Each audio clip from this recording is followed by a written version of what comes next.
వెంకాయమ్మ కోసం వంకాయ కూర చేస్తున్నాను. ఇక్కడ వంకాయ పుల్లగూర అయితే చేస్తున్నాను. ప్రాస్ బాగుందని వాడేశాను. ఇక్కడ దానికి కావాల్సినవి 3 టమాటాలు అయితే తీసుకొని ఇక్కడ చిన్న చిన్న కట్ చేసుకున్నాను.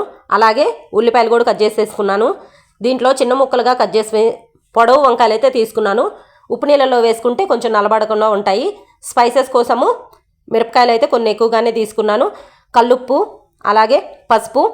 దీంట్లో స్పైసీ ఎక్కువ పడుతుంది, కారం కూడా వేసేసాను.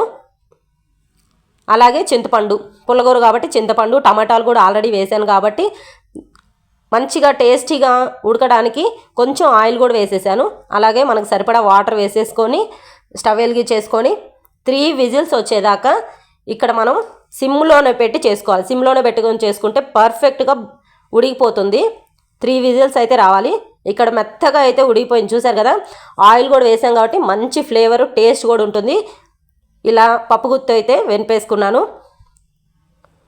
ఇదంతా పక్కన పెట్టేసి ఇక్కడ కడాయిలు అయితే ఆయిల్ వేసుకొని ఇప్పుడు తాలింపు వేసుకుందాము. ఆల్రెడీ మనం ఉల్లిపాయలు వేసేసాం కాబట్టి దీంట్లో కూడా ఉల్లిపాయలు వేసుకున్నామంటే చాలా టేస్ట్ బాగుంటుంది. మనకు కావాల్సిన తాలింపు గింజలు అయితే వేసేసి ఇవి కూడా కొంచెం వేగిన తర్వాత సన్నగా కట్ చేసుకున్న ఉల్లిపాయ తాలింపు అనేది చాలా టేస్ట్ బాగుంటుంది. అలాగే కరివేపాకు మనం ఎన్నుకున్నదంతా దీంట్లో వేసేసి స్పైసెస్ కూడా యాడ్ చేసుకుందాము. సరిపడా కారము, సాల్ట్ అడ్జస్ట్ చేసుకొని ఒక 5 మినిట్స్ ఉడికించుకున్నామంటే వంకాయ పుల్లగూర రెడీ అయిపోతుంది. Super tasty. వీడియో నచ్చితే లైక్ చేయండి, షేర్ చేయండి, సబ్స్క్రైబ్ చేసుకోండి. Thank you.